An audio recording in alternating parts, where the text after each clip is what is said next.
"My aunt will be down presently, Mr. Nuttel," said a very self-possessed young lady of 15. "In the meantime, you must try to put up with me." Frampton Nuttel endeavoured to say the correct something which should duly flatter the niece of the moment, without unduly discounting the aunt that was to come.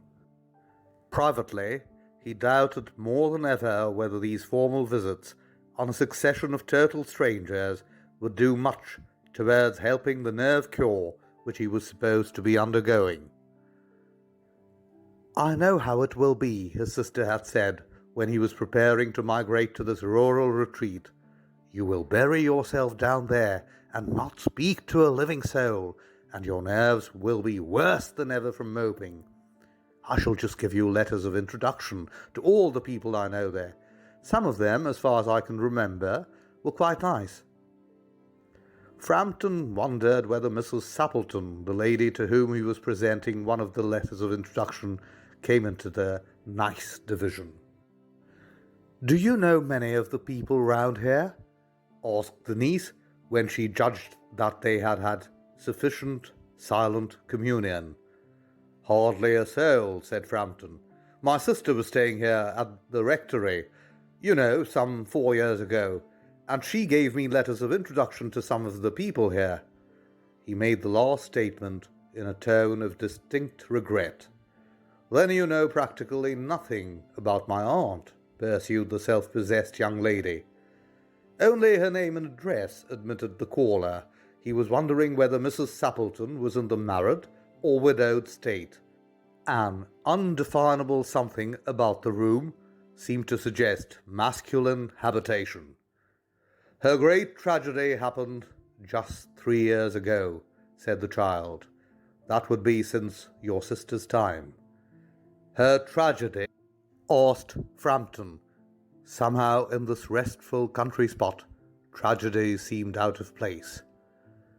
"You may wonder why we keep that window wide open on an October afternoon," said the niece, indicating a large French window that opened onto a lawn. "It is quite warm for the time of the year," said Frampton.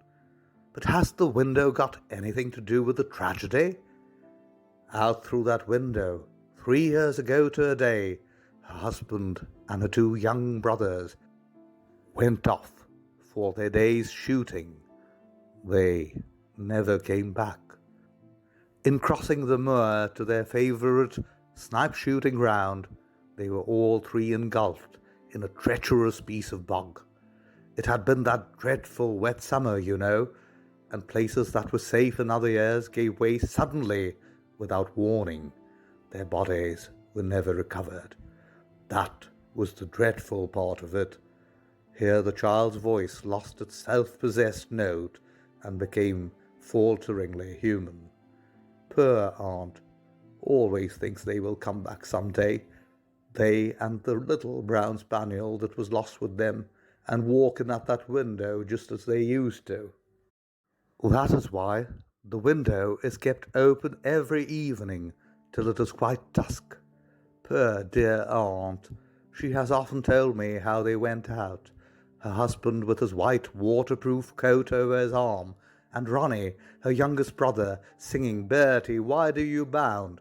as he always did to tease her, because she said it got on her nerves.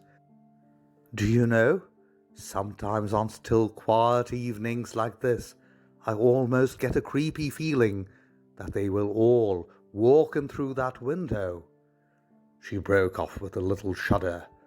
It was a relief to Frampton when the aunt bustled into the room with a whirl of apologies for being late in making her appearance. "I hope Vera has been amusing you," she said. "She has been very interesting," said Frampton. "I hope you don't mind the open window," said Mrs. Sappleton briskly. "My husband and brothers will be home directly from shooting, and they always come in this way. They've been out for snipe in the marshes today, so they'll make a fine mess over my poor carpets. So like you menfolk, isn't it?" She rattled on cheerfully about the shooting and the scarcity of birds and the prospects for duck in the winter. To Frampton it was all purely horrible. He made a desperate but only partially successful effort to turn the talk onto a less ghastly topic. He was conscious that his hostess was giving him only a fragment of her attention, and her eyes were constantly straying past him to the open window and the lawn beyond. It was certainly an unfortunate coincidence that he should have paid his visit on this tragic anniversary.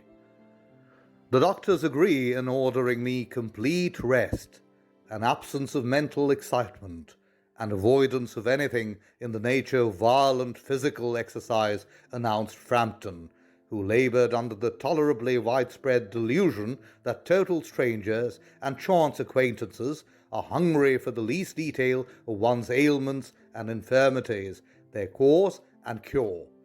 On the matter of diet, they are not so much in agreement, he continued.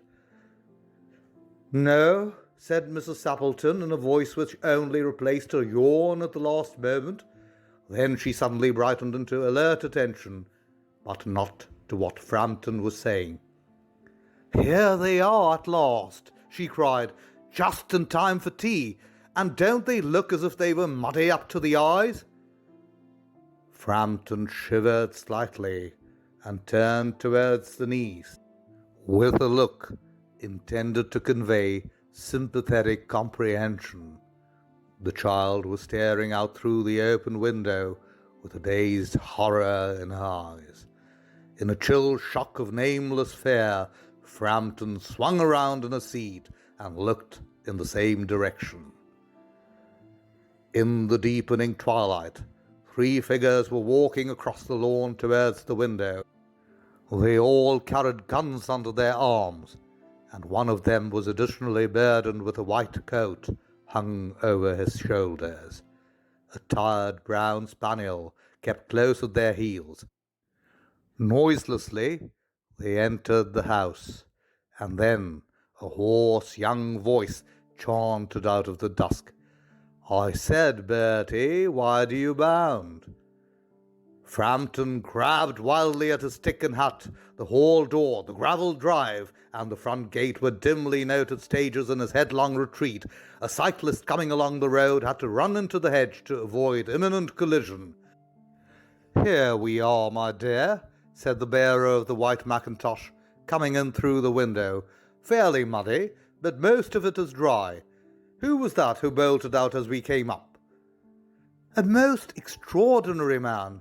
Mr. Nuttel, said Mrs. Sappleton, could only talk about his illnesses, and dashed off without a word of goodbye or apology when you arrived.